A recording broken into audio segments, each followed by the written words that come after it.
और आज हम कहाँ आए हुए हैं भैया? अम्बेडकर भवन। तो गाइस आप देख सकते हैं ये अम्बेडकर भवन जो कि अब रेनोवेट करके नया कर दिया गया है। और यहाँ पर बाबा साहब से जुड़ी हुई हर चीज़ें हैं, वो क्या पढ़ते थे, कहाँ सोते थे, कहाँ खाते थे, सब चीज़ है यहाँ पर। तो आइए हमारे साथ अंदर, हम आपको दिखाते हैं बाबा साहब की सारी जुड़ी हुई यादें बाबा साहब से जिन्होंने हमारा संविधान लिखा था। तो प्लीज़ आइए guys, please come. Let's start it. The Ambedkar Bhavan Wall.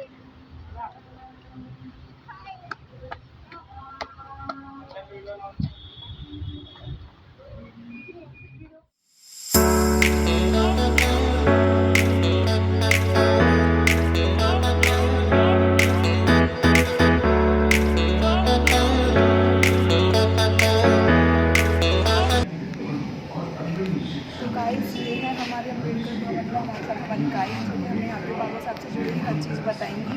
तो प्लीज़ मैम अपना नाम। Hello everyone, my name is Shikha. I am guide from DNM। ये डॉक्टर अम्बेडकर नेशनल मेमोरियल में मैं गाइड हूँ यहाँ पे, और मैं आपको सारे एग्जिबिट्स एक्सप्लेन करूँगी। ठीक है, स्टार्ट करेंगे। ओके। ये फर्स्ट एग्जिबिट है। ये कुछ खोला जो पिक्चर्स है, जिसके पास महू है। महू मध्य प्रदेश में है, जहाँ बाबा साहब का जन्म हुआ था 14 अप्रैल 1891 को। बाबा साहब वंचित समाज से बिलोंग करते हैं और ऐसे पहले व्यक्ति थे जिन्होंने हैलिफैक्स कॉलेज में एडमिशन लिया था। 1912 में इकोनॉमिक्स और पॉल साइंस से उन्होंने अपनी ग्रेजुएशन कंप्लीट की। बाबा साहब के जो पिताजी होते हैं वो ब्रिटिश सेना में सूबेदार की जॉब करते हैं। जब वहाँ से रिटायर हो जाते हैं तो रत्नागिरी के जिले दपोली गाँव में शिफ्ट हो जाते हैं। लक्ष्मी विलास महल, ये बड़ौदा के महाराजा शियाजीराव गायकवाड़ जी का महल है, जहाँ पे बाबा साहब ने लेफ्टिनेंट की जॉब की थी 1913 में। बॉम्बे हाई कोर्ट में बाबा साहब ने अपनी लॉ प्रैक्टिस स्टार्ट की जून 1924 में। कारारंभ टेम्पल बाबा साहब का सेकंड सत्याग्रह होता है जो कि नासिक में शुरू होता है 1930 में। बाबा साहब ने गवर्नमेंट लॉ कॉलेज में एज अ प्रोफेसर जॉब की। बाबा साहब की हायर एजुकेशन की वजह से उन्हें वहाँ का प्रिंसिपल बना दिया गया। लंदन जिस एज आइकन उसको यहाँ पे दिखाया है। लंदन स्कूल ऑफ इकोनॉमिक्स से ग्रेजुएट बैचलर लॉ की डिग्री ली बाबा साहब ने। ठीक है, आगे नेक्स्ट सेगमेंट।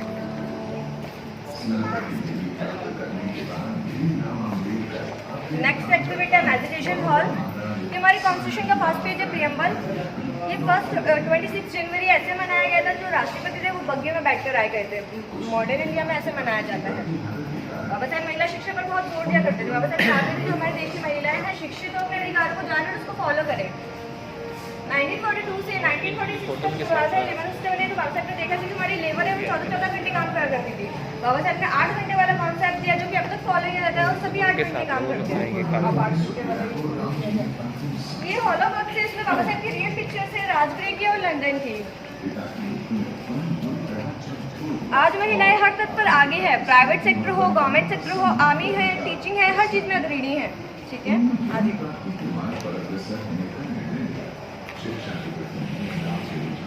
चाइल्डहुड। बाबा साहब अपने माता पिता की 24 संतान होते हैं और वो वंचित समाज से बिलोंग करते हैं, इसलिए उनका एडमिशन नहीं हो पाता स्कूल में। बाबा साहब के ब्रिटिश सेना में सूबेदार की जॉब करते हैं। जब वहाँ से रिटायर हो जाते हैं तो रत्नागिरी के जिले दपोली गांव में रहने लग जाते हैं। बाबा साहब की जो पिताजी होते हैं उनकी सिफारिश पे उनका एडमिशन तो हो जाता है, पर उन्हें वहाँ पानी पीने तक का अधिकार नहीं होता है। एक बार क्या होता है, एक मैथ्स के टीचर होते हैं, वो एक क्वेश्चन करते हैं सभी बच्चों से। हालांकि बाबा साहब क्लास के बाहर बैठा करते थे, लेकिन उसका सटीक आंसर देते थे। बाबा साहब को पढ़ने में बहुत रुचि हुआ करती थी और वो बहुत इंटेलिजेंट भी थे। बाबा साहब जब 14 वर्ष के थे, बाबा साहब की शादी तभी हो गई थी। माता रमाबाई 9 वर्ष की हुआ करती थी तभी। ठीक है, ये जो हॉल है ये ही शो करता है कि उन्हें जो जहाँ जगह मिलती थी वो वहाँ बैठकर पढ़ा करते थे। और अग्रणी शिक्षा मिलने से भविष्य के डॉक्टर B.R. अम्बेडकर के निर्माण का रास्ता बन रहा था। उनकी अपनी शक्ति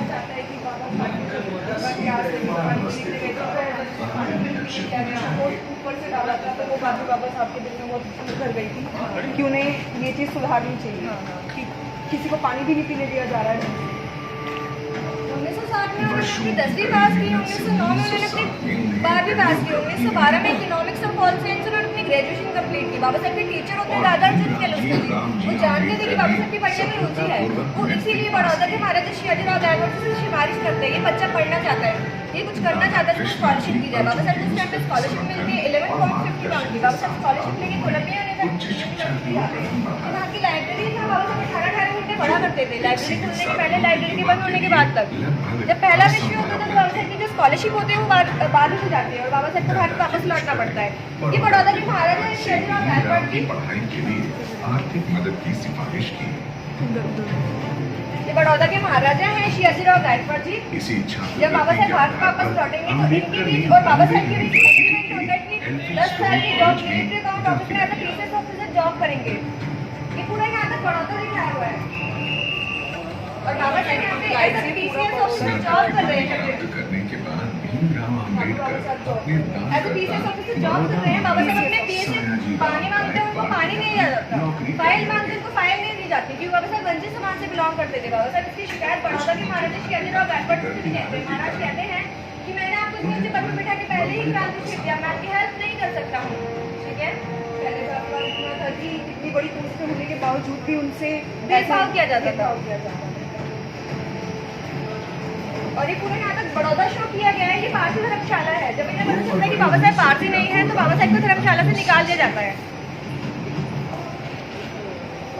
पिताजी ने उन्हें पूरी तरह झकझोर दिया और और ये संकल्प भूमि है।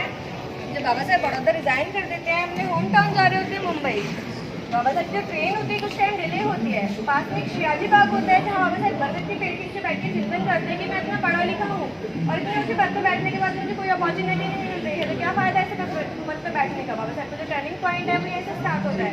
बाबा साहब संकल्प लेते हैं मैं अपने समाज के लिए लड़ता रहूँगा, अपने समाज में बदलाव लाता रहूँगा, इसीलिए इसे संकल्प भूमि कहा जाता है।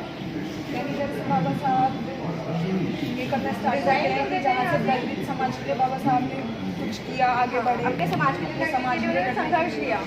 यहाँ से सरकार। और ये बाबा साहब का स्टैचू है, ब्रॉन्ज से बना हुआ है। इसके पीछे स्क्रीनिंग है जिसमें बाबा साहब की पिक्चर्स आती है।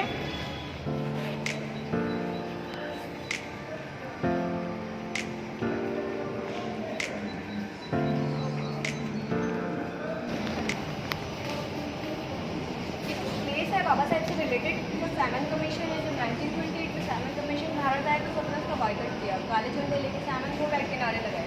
फिर बाबा साहब इसके समर्थक हुए थे क्योंकि बाबा साहब इसको लाने वाले थे। बाबा साहब चाहते थे कि वंचित समाज के लोग अपने अधिकार को जाने और इसको फॉलो करें। यरवदा जेल ये पुणे की ऐतिहासिक जेल है जहाँ पे बाबा साहब ने गांधी जी का आमरण शुरू करवाया था। 1932 में यहाँ से पूना फैक्ट्री पास हुआ। ये बाबा साहब ने बुक भी लिखी पाकिस्तान पार्टीशन ऑफ इंडिया जो कि जनवरी 1945 में रिलीज हुई। Gateway of India as icon show किया गया है। ये बॉम्बे का फेमस प्लेस है। बाबा साहब का जो घर था मुंबई में राजपुरी हुआ करता था और बाबा साहब ने यहाँ पे काम भी किया, यहाँ रहा भी करते थे। Red fort of Connaught place ये दिल्ली की जो फेमस प्लेस है। कश्मीर गेट एज आर्किट शो किए गए। इसी रूट पे कश्मीरी गेट आ गया, इसी रूट पे लाल किला आ गया तो एज आर्किट शो किए गए। ठीक है, तो साइलेंट कमीशन को विरोध तो इसलिए कर रहे हैं कि एक भी हिंदू नहीं था, सारे फॉलोअर्स थे, बट बाबा साहब ने इसका समर्थक किया था क्योंकि वो एक ऐसा कमीशन था जो कि वंचित समाज के लोगों के साथ जो बुरा व्यवहार किया जा रहा है उसका सर्वे करने के लिए आए थे।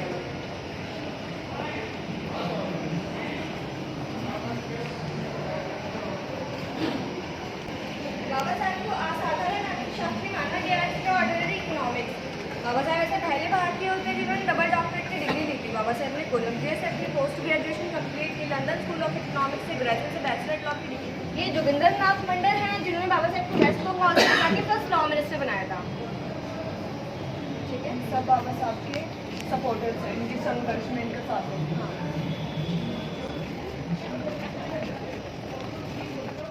हुआ इस टेम्पल में जाना वंचित समाज के लोगों को अलाउड नहीं होता है। बाबा साहब को मानना था कि मुझे अगर मंदिरों से ज़्यादा स्कूलों में प्रवेश दिलाया जाए तो ज़्यादा बेटर होगा, बट ट्राई कम्युनिटी के लिए ये भी ठीक है। बाबा साहब 10,000 आने वाले के साथ जाते हैं, सभी को मंदिर में प्रवेश दिलाते हैं। हालांकि भुगदड़ में थोड़े लोग घायल भी हो जाते हैं और बाबा साहब सभी को मंदिर में प्रवेश दिलाते हैं। कालाराम टेम्पल इसलिए कहा जाता है क्योंकि ब्लैक स्टोन से बना हुआ है। ठीक है, ये है कहाँ पे? ये महाराष्ट्र में। ये बाबा साहब का फैमिली पिक्चर है। ये बाबा साहब की फर्स्ट वाइफ है रमाबाई। ये बाबा साहब की भाभी है लक्ष्मीबाई। ये बाबा साहब के बेटे हैं यशवंत राव। ये बाबा साहब के भतीजे हैं मुकुंद राव। ये बाबा साहब का डॉगी है टॉबी। ठीक है, ये बाबा साहब। ये बाबा साहब और ये बाबा साहब का लिया हुआ पिक्चर है। ये बाबा साहब की फर्स्ट वाइफ है रमाबाई। ये बाबा साहब की भाभी है लक्ष्मीबाई और ये उनके कुछ नेबर्स हैं। आपने बताया ये बाबा साहब की फर्स्ट वाइफ है, बाबा साहब की सेकंड वाइफ भी थी। हाँ,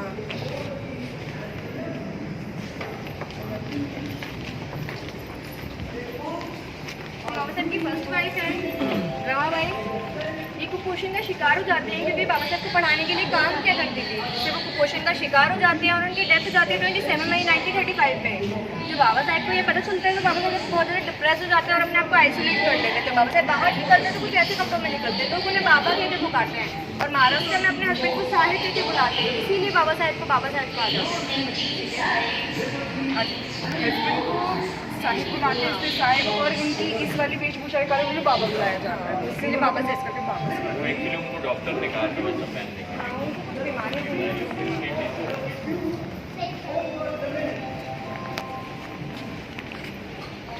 ये 12 मल्टी फेसेट्स है, ये कुछ लेटर्स है बाबा साहब से रिलेटेड, जो बाबा साहब ने थर्ड डॉक्टर की डिग्री ली थी है तब का पिक्चर है।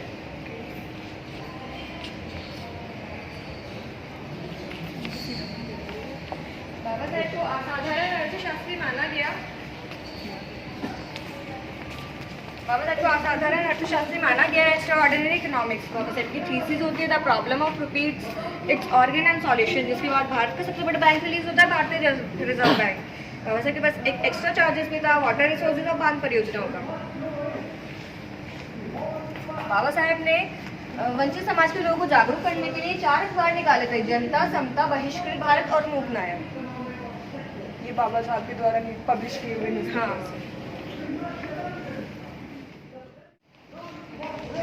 ये नागपुर दीक्षा भूमि है जहाँ पे बाबा साहब ने बौद्ध धर्म की दीक्षा ली थी अपने 7 लाख अनुयायी के साथ मिलकर।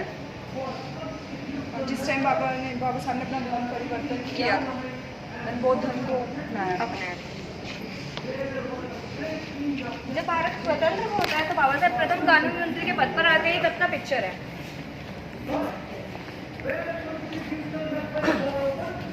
यहाँ पे बाबा फर्स्ट होम मिनिस्टर बने हुए हैं।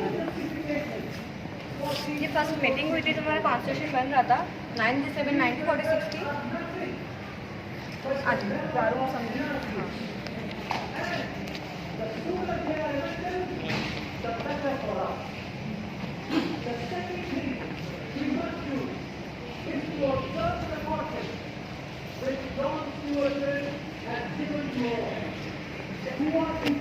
ये हमारे मेमोरियल का मैप है, हमारा मेमोरियल चूली की दाग के रूप में बना हुआ है। इस वाले मेमोरियल का नाम है। हाँ, ये एंट्री गेट है, जैसे आपने एंट्री किया हुआ, ये साइड में फाउंटेन एरिया है और ये आप नीचे जाएंगे तो आपको मेडिटेशन हॉल मिलेगा और इसके बैक गेट पे सीएम हाउस भी है। गाइस आप देख सकते हैं बिल्कुल एक पुस्तक के उसमें बना हुआ है यहाँ का पूरा स्ट्रक्चर। देन जैसे बाबा साहब ने संविधान की पुस्तक लिखी तो शायद ये उससे प्रेरणा लेकर ये मेमोरियल का डिज़ाइन ऐसा किया गया है।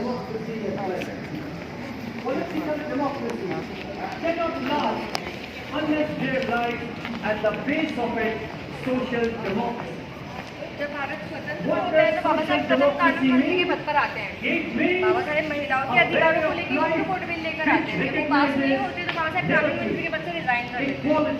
जो कुछ चाहते थे महिलाओं के लिए वो नहीं हो पाता है। बाबा साहब कहते तो हाँ, इसीलिए These principles of liberty, equality and fraternity are not to be treated as separate items in a trinity. 1949 की They form a union of trinity in the sense that to divorce one from the other is to defeat the very purpose of democracy. ये constitution बनी Liberty बाबा साहब की last speech cannot be divorced from equality. Equality cannot be divorced from liberty. Nor can liberty and equality be divorced from fraternity. Without equality, liberty, primacy of the few over the many. Signature 25 जनवरी को 289 members के signatures हुए थे। ज्वाला नेहरू जी हैं, सरदार वल्लभ भाई पटेल, बाबू जगजीवन राम, सरदार बलदेव सिंह, बाबा साहेब, मौलाना अबुल कलाम, राजकुमारी अमृता कौर। आज जो दिल्ली का AIIMS hospital है वो इनके फंड से ही बना हुआ है। हाँ जी। We must do is to hold fast to constitutional methods of ये फर्स्ट रिपब्लिक डे है जो कि 26 जनवरी 1950 को मनाया गया था। It means we must abandon the very methods of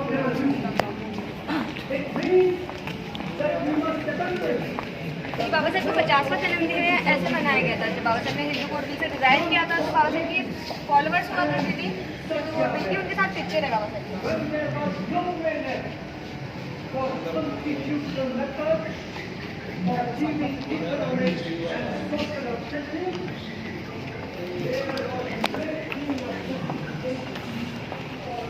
ये बाबा साहब की सेकंड वाइफ है सविता अम्बेडकर, ये बाबा साहब है और ये राय बोले शीखे हैं।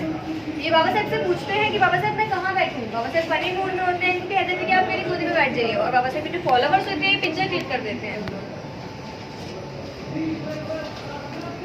ये कोई तो भी इसका कोई भी काम के लिए इसके लिए गए थे कोई मीटिंग और ये बाबा साहब की कुक है सुदामा, ये बाबा साहब की सेकंड वाइफ है सविता अम्बेडकर, ये बाबा साहब है।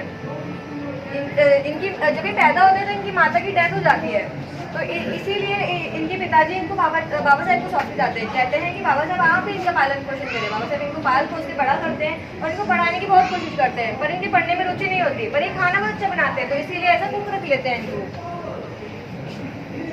आ जाइए।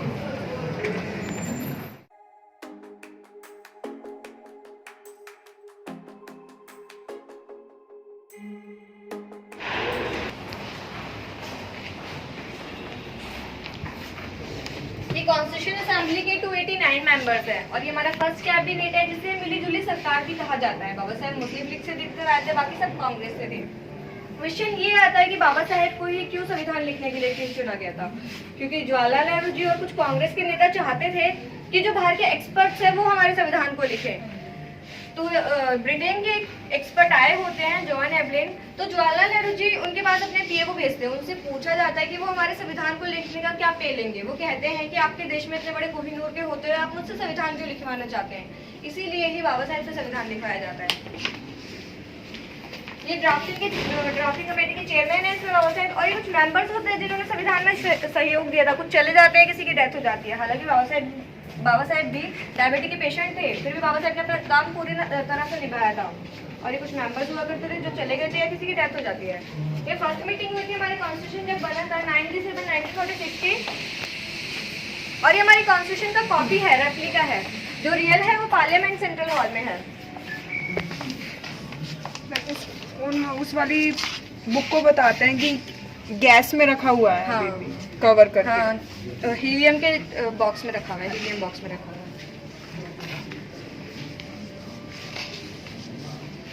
हमारा जो कॉन्स्टिट्यूशन है वो 2 साल 11 महीने 18 दिन में बनकर तैयार हुआ था।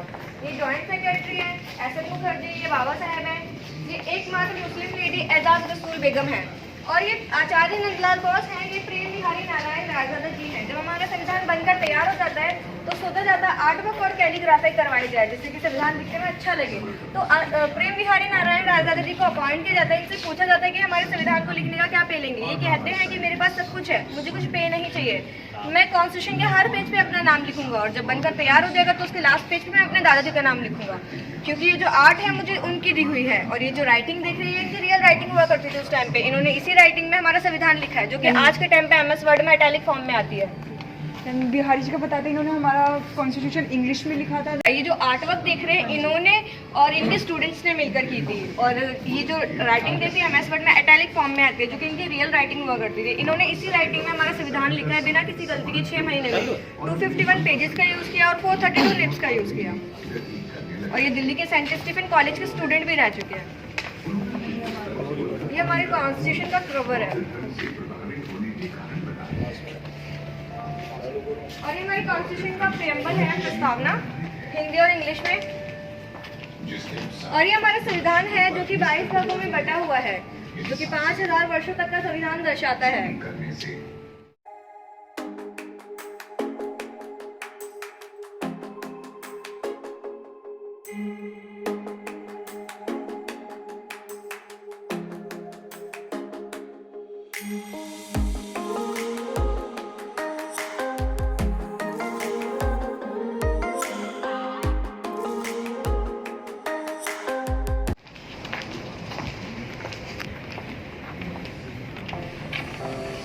ये बाबा साहेब हैं हमारे प्रेसिडेंट जी को कॉन्स्टिट्यूशन हैंड ओवर करते हुए। ये जवाहरलाल नेहरू जी है, और ये सरदार वल्लभ भाई पटेल है, ये मौलाना अबुल कलाम है, और ये राजगोपालाचार्य जी है, first independent governor general. Hand over कर दें राजेंद्र प्रसाद जी को प्रेसिडेंट। और इसमें बाबा साहब की रियल वॉइस की स्पीच भी है। So far, as the ultimate goal is concerned, I think none of us need have any apprehension. None of us need have any doubt. But my fear, which I must express clearly, is this. ये Our Jawaharlal difficulty Nehru is की voice है। Mr. President, sir, I wish to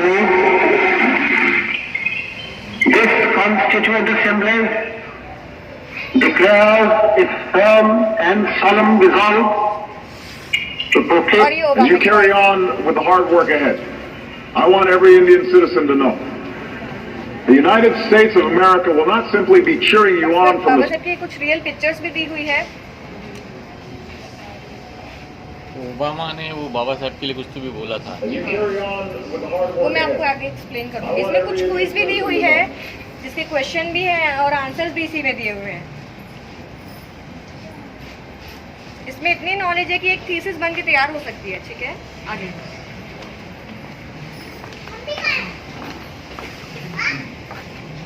signatures है सभी के 289 members के। क्या होता है, फर्स्ट सिग्नेचर प्रेसिडेंट के होने दें, पर पहले सिग्नेचर जवाहरलाल नेहरू जी कर देते हैं, इसीलिए राजेंद्र प्रसाद जी का ईगो हर्ट होता है फर्स्ट सिग्नेचर मेरे होने थे। वो कहते हैं कि मैं 2 लैंग्वेज में सिग्नेचर करूंगा और उन्हीं से ऊपर कर देते हैं। हालांकि बाबा साहब के भी 3rd नंबर पे सिग्नेचर होने थे, पर बाबा साहब ने 26 नंबर पे सिग्नेचर किए हैं, BR अम्बेडकर, क्योंकि बाबा साहब के लिए ये सब इतना मैटर नहीं है किया करता था। ठीक है,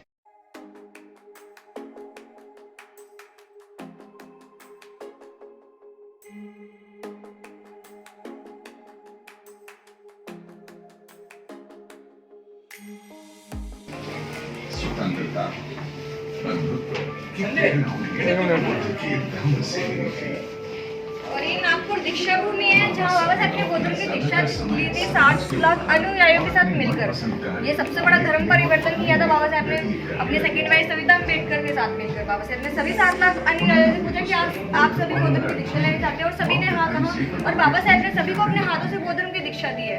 बाबा साहब ने इस पे एक बुक भी लिखी है, बुद्धास एंड धम्मास, जो वर्ल्ड की सेकंड ट्रांसलेटेड बुक है। ठीक है, जिसके अनुसार मनुष्य को परहेज करना चाहिए, हिंसा से, चोरी बाबा साहब करने से से, रिलेटेड पंचतीर्थ है। लैंगिक दुराचार या व्याभिचार से।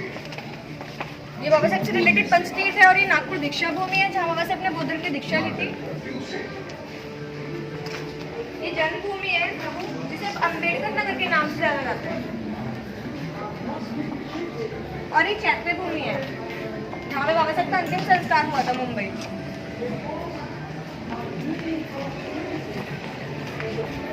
और ये 6 दिसंबर का पिक्चर है, जब बाबा साहब की डेथ होती है यहीं पर। इसीलिए लास्ट रेजिडेंस है बाबा साहब का, वहाँ पर ही निर्वाण भूमि।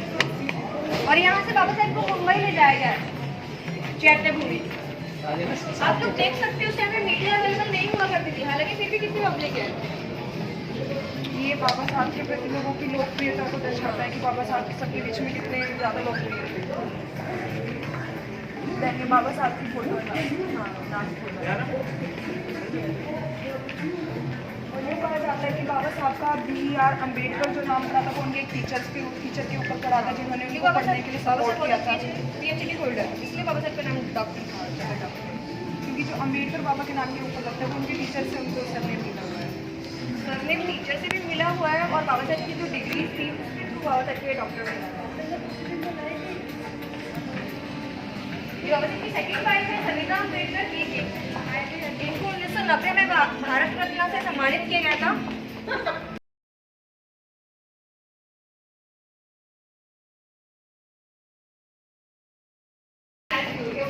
और ये लंदन है, शिक्षा भूमि है, जहाँ बाबा साहब ने ग्रेजुएट से बैचलर लॉ की डिग्री ली थी। ये वहाँ पर ही निर्वाण भूमि है, जहाँ पर अभी आप लोग आए हुए हैं। ये बाबा साहब की लाइब्रेरी है, बाबा साहब की लाइब्रेरी जहाँ बाबा साहब पढ़ा करते थे। यूँ कहा जाता है बाबा साहब को पढ़ने में इतनी रुचि थी कि जिस टाइम बाबा साहब के बताते हैं बेटे की भी डेथ हो गई थी, बाबा साहब उसमें भी नहीं आ पाए थे अपनी स्टडीज़ को लेकर अकॉर्डिंग, कि वो अपनी स्टडीज़ में इतना होते, शायद उनके एग्ज़ाम्स फेल हो गए तो वो अपने बेटे की डेथ पर भी नहीं आए थे। बाबा साहब अपनी पढ़ाई को जब लास्ट टाइम बाबा साहब की डेथ होने वाली थी तो उससे पहले उन्होंने पूरा फोकस अपना स्टडी पे ही किया था। बाबा साहब अपनी स्टडी को लेकर इतने डेडिकेटेड थे कि उन्होंने ना ही तो अपने पे वो करा ना ही अपने परिवार का ऊपर वो करा, उन्होंने सिर्फ अपनी पढ़ाई को डेडिकेट किया। बाबा साहब को 9 भाषाओं का ज्ञान भी था, वो 64 सब्जेक्ट में मास्टर भी थे और वो दोनों हाथों से लिखने का ज्ञान रखते थे, दोनों हाथों से लिखते थे वो।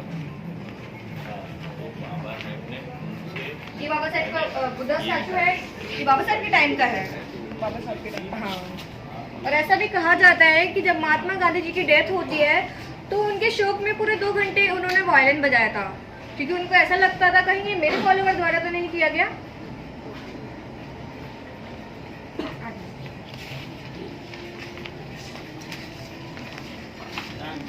ये नेल्सन मंडेला है, ये कहते हैं कि अगर ये भारत से कुछ लेना चाहेंगे तो वो भारत का संविधान जिसको वो कॉपी करके अपना संविधान लिखना चाहेंगे। और ओबामा कहते हैं कि अगर बाबा साहब उनके देश में पैदा होते तो वो उनको सूर्य की पृथ्वी देते, सन कह के पुकारते। और जवाहरलाल नेहरू जी कहते हैं कि जो बाबा साहब का नाम है वो सुनहरे अक्षरों में लिखा जाएगा, क्योंकि बाबा साहब एक महापुरुष हैं। ठीक है, और ये लास्ट एक्सिबिट है मैजिटेशन हॉल, आप लोग यहाँ पे जा सकते हैं।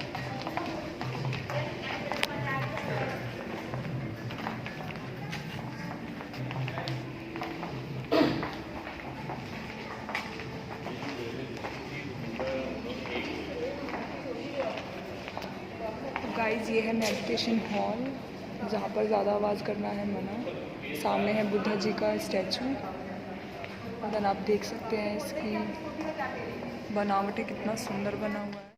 मतलब ये कहा जाता है कि जैसे कि हमारे भारत का संविधान यहाँ का सबसे बड़ा लिखित संविधान है, सबसे उसको लचीला बताया जाता है। बाबा साहब ने सबकी क्या बोलते हैं उनको प्रॉब्लम्स को देखकर या सबकी चीज़ों को देखकर कॉन्स्टिट्यूशन में हमारे में डाला, कई सारी कंट्रीज से उनको लिया है बाबा साहब ने। इसलिए भी बाबा साहब को शायद हम लेजेंड्स कह सकते हैं कि उन्होंने हर किसी के लॉ के लिए इतना ध्यान रखा है, हर किसी को इतना अधिकार दिया है कि बोलते हैं कि जैसे कि हम गर्ल्स हैं उनको लेकर, या बाबा साहब ने सभी के संघर्ष में साथ दिया है और सभी महिलाओं के अधिकारों के लिए बहुत संघर्ष किया है। आज जो हमारे अधिकार हैं वो बाबा साहब के थ्रू ही हम मिले हैं, हमें मिले बाबा साहब के थ्रू। और इतना बड़ा संविधान लिखना आसान बात नहीं थी। दूसरी कंट्रीज से भी जो चीज़ें अच्छी थी वो बाबा साहब ने ली। जहाँ पर थोड़ा सा लचीलापन रखना था वहाँ पर रखा, जहाँ कठोरपन रखना था वहाँ कठोर भी रखा। लो रेगुलेशंस इतने स्ट्रिक्ट भी बनाए कि कोई गलती करता है तो उसको सेम सज़ा हर किसी को मिले और बेकसूर को सज़ा भी ना मिले। तो देख सकते हैं आप, ये थी मैम जिन्होंने हमें गाइड किया यहाँ मेमोरियल में। तो यहाँ पे बाबा साहब के लिए इतनी कुछ चीज़ें, तो आप भी यहाँ पर आकर विजिट कर सकते हैं, बाबा साहब की हर चीज़ को देख सकते हैं कि बाबा साहब ने हमारे देश के लिए क्या क्या किया है। तो मैम थैंक यू, आपने हमको यहाँ पर गाइड किया, थैंक यू सो मच। तो गाइस हम ये अपना यहाँ पे ही एंड करते हैं अपना, और मैम के लिए यहाँ पे फीडबैक डाल देते हैं। तो प्लीज़ आपको ये कहेंगे एक बार इस मेमोरियल में आइए और यहाँ को विज़िट कीजिए। यहाँ बाबा साहब के लिए इतनी सारी चीज़ें हैं, आपको सब कुछ अच्छा लगेगा देखने के बाद।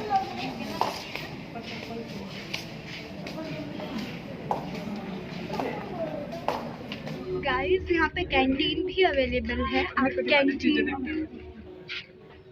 में से चीज़ भी ले सकते हैं और ये चूज़ करिए। मेन्यूज इधर है एंड लुक बड़े रीजनेबल प्राइस में है गाइस, आप कुछ भी ले सकते हैं यहाँ पर आकर। भाजी है, पिज़्ज़ा है, बर्गर है, ग्रिल सैंडविच। अच्छे से जब घूम लो तो यहाँ पे खाने के कैंटीन की मैम ओनर है। हम घूम लिए हैं पूरा अच्छी तरह से अम्बेडकर भवन और तो गाइस हम घूम रहे हैं अम्बेडकर भवन पूरा, ये बहुत सुंदर है। प्लीज़ यहाँ पे एक बार ज़रूर विजिट करना। यहाँ के गाइड्स भी बहुत अच्छे हैं, आपको अच्छे से यहाँ पे ट्रीट किया जाएगा। सब चीज़ बाबा साहब के बारे में बताई जाएगी। अगर आप बाबा साहब के बारे में नॉलेज लेना चाहते हो तो भी यहाँ पे आ सकते हो। ऐसा हमारी तरह स्टूडेंट हो तो भी आ सकते हो। आपको बहुत सी हेल्प मिलेगी बाबा साहब के बारे में और बहुत सी इतिहास की चीज़ों के बारे में यहाँ से जानने को मिलेगा। तो प्लीज़ ज़रूर आइएगा, बहुत अच्छी जगह है, बड़ी नॉलेजेबल जगह है। और हम देखो पूरे हम मस्ती हो रही थी हमारी। पानी इतना अच्छा व्यू जो मिल जाता है एकदम अच्छे से। हमने बस यही कहेंगे, आइए, ये बहुत अच्छी जगह है। यहाँ पर एक मेडिटेशन हॉल भी है जहाँ पे बुद्धा जी की बहुत प्यारी मूर्ति है, जो कि आपने देखा होगा वीडियो में हमने दिखाया है जैसे कि। तो प्लीज़ ज़रूर आइए। तो गाइस हम कर रहे हैं अपनी वीडियो को यहीं पर ही एंड। आपको वीडियो पसंद आए तो लाइक शेयर जरूर करना और सब्सक्राइब तो चैनल करना ही पड़ेगा। बेल आइकन जरूर प्रेस करना फ्यूचर वीडियोस के लिए। और वीडियो कैसी लगी, ये आपके लिए नॉलेजेबल था या नहीं था, तो वो हमें कमेंट बॉक्स में कमेंट करके जरूर बताना। ओके गाइस, बाय, मिलते हैं अभी नेक्स्ट वीडियो में। और हमने बहुत ही अच्छे से यहाँ पे मस्ती की और काफ़ी ज़्यादा हिस्टोरिकल चीज़ों में बहुत मज़ा आता है, क्योंकि इसमें ना पहले की कैसे कॉन्स्टिट्यूशन मेकिंग हुई हमारी, बहुत अच्छे से सारी चीज़ें बताई गई है। So please do you come here. Okay bye bye.